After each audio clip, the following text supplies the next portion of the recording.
Ma'am आप बताओगे? ये मेरा बेटा है शिवांश।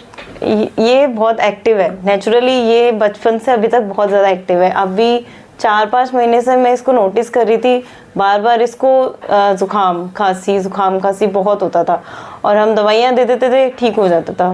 फिर 10 दिन बाद फिर इसको कंटिन्यू वही होता था।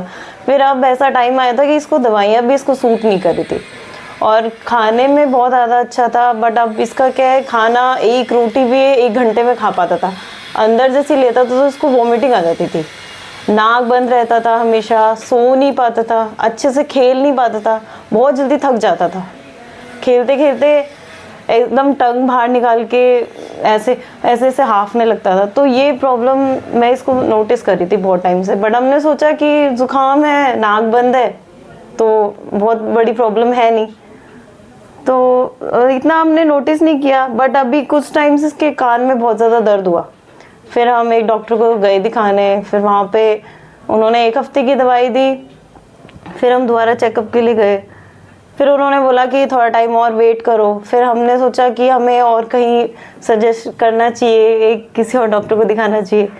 तो ये डॉक्टर, इन्होंने हमारी बहुत हेल्प की, इन्होंने अच्छे से डिटेल में हमें सब दिखाया, ऑन कैमरा सब बताया क्या है क्या नहीं।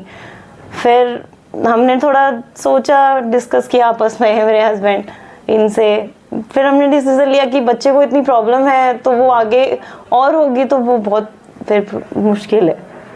तो हमने फिर इसका ट्रीटमेंट स्टार्ट करने के लिए सब बात की, कंसल्ट किया।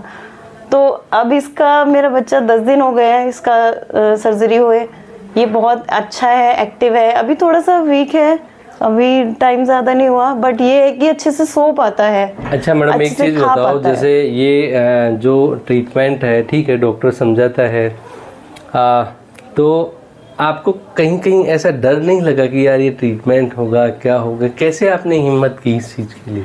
हिम्मत की क्योंकि मैं इसको कैसे बताऊँ, मैं एक्सप्लेन नहीं कर सकती। पहले तो सर आपने हमको मोटिवेट किया है कि ये बहुत जरूरी है, नेसेसरी है, इसीलिए तो हमने स्टेप आगे लिया, फॉरवर्ड किया, हमने स्टेप लेते हैं। फिर हमने अपने पेरेंट्स से कंसल्ट किया, उन्होंने बोला कि आप तुरंत डॉक्टर्स ने जो बोला है उनके एडवाइस फॉलो करिए, देन आप मूव। फिर हमने तुरंत, आपने जो बोला कि आज ही करा लीजिए, हमने तुरंत आज करा लिया।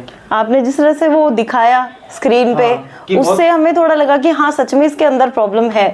ऐसे इसकी नोज ब्लॉक हो रही थी, ये सब जो लोग मैडम, जो लोग डर के मारे बच्चे का ट्रीटमेंट नहीं कराते, उनको लगता है ये छोटा बच्चा है इसका कैसे होगा, उनको क्या मैसेज देना चाहोगे? देखो डर तो सभी को लगता है, बच्चा छोटा है, सर्जरी होगी, नीडल्स लगेंगी, ये सब चीज़ें, बट 2-3 दिन में ठीक है, नॉर्मल हो जाता है। एक दिन बच्चे को ज़्यादा प्रॉब्लम होती है, हमें भी वो चीज़ फेस करनी पड़ती है, हमें भी हर्ट होता है बच्चे को देख के। बट 2 दिन के लिए आप आगे के बारे में भी सोचना चाहिए कि आगे बच्चा कितना रिलैक्स रहता है। इस डिजीज का ड्रॉबैक इतना है कि ना आपके साथ है ना, यदि हम कंटिन्यू इस डिजीज को पर्टेन रखते रहेंगे तो उसके बाद ना इसके डिफॉर्मेशन हो जाएगा टीथ के अंदर। यस, डिफॉर्मेशन हो जाएगा, फिर इसके ऑक्सीजन इसकी हेयरिंग में भी प्रॉब्लम आ सकती थी, ब्रेन में नहीं जा पाएगा, तो इससे क्या है ना, इसका विकास डेवलपमेंट नहीं हो पाएगा। तो हमको सुनील तंवर सर ने बहुत अच्छा गाइड किया। डॉक्टर सर को thank you so much for thank you sir.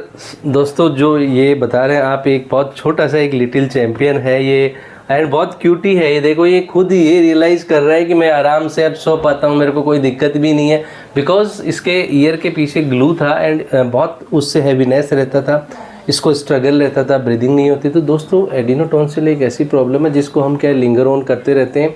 कुछ मिथ हमें लगता है कि पता नहीं बच्चा है, छोटा है, कैसे होगा, ऐसा नहीं है दोस्तों। विज्ञान के आविष्कार के कारण सारी चीज़ें, सारा मॉडर्न ट्रीटमेंट होता है। जैसे मैडम बता रही है 1-2 दिन में सारी चीज़ें नॉर्मल हो जाती हैं, लेकिन आप उस 1-2 दिन के लिए जो है परेशानी के लिए आप लाइफ लॉन्ग बच्चे का ट्रीटमेंट नहीं, बच्चे को ऑक्सीजन नहीं मिलती है, उसके डेंटल स्ट्रक्चर ऊपर नीचे हो जाते हैं, बहुत बार कान बहने लग जाते हैं, बच्चे का कंसंट्रेशन नहीं बनता, बच्चे का ग्रोथ नहीं होती। आप देखिए कितनी सारी प्रॉब्लम्स होती हैं। इसलिए पेरेंट्स को डरने के बजाय, यस ये अच्छी बात है कि जहाँ सारी मोस्ट एडवांस साधन सुविधाएं होनी चाहिए, स्किल्ड डॉक्टर होना चाहिए, वहाँ अगर हम ट्रीटमेंट कराते हैं, बेस्ट हैंड में ट्रीटमेंट कराते हैं तो बेस्ट हमारे रिजल्ट्स आते हैं। इसलिए क्या है, जो अगर ट्रीटमेंट की ज़रूरत है तो हमें ट्रीटमेंट कराना चाहिए for prevent further complication. And thank you sir, thank you बेटा, गॉड ब्लेस यू। एक और मैं एक बात ऐड करना चाहता हूँ आपने तो सर हमको बहुत अच्छा गाइड किया और बहुत हेल्प करी। और सर एक अपने सर राजवीर सर ने जो ऑन कैमरा है, उन्होंने बहुत अच्छा हमको हेल्प किया। जब हम सर आप नहीं थे, छुट्टी हॉलीडे में थे सर, तो सर ने हमको बहुत अच्छा गाइड किया कि आप ऐसे ऐसे करिए, ऐसे ऐसे करिए। तो हमको थैंक यू सर, आप दोनों का थैंक यू, धन्यवाद। Thank you so much sir. Thank मेरे you, से ज्यादा ही इज रेस्पॉन्सिबल फॉर हाँ माय सर, पेशेंट। बहुत थैंक यू सर। हमारी